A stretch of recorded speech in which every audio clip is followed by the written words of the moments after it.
Hi everybody, today we'll talk about how to fix or how to solve autoplay on Instagram. To know how to fix or how to solve autoplay on Instagram, you should just go to settings.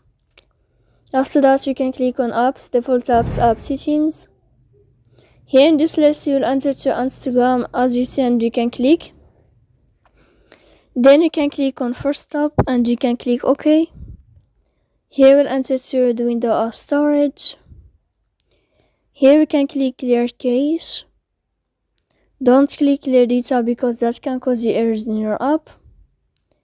In the end, you can turn on your airplane mode, and you can wait a moment to turn off your airplane mode again.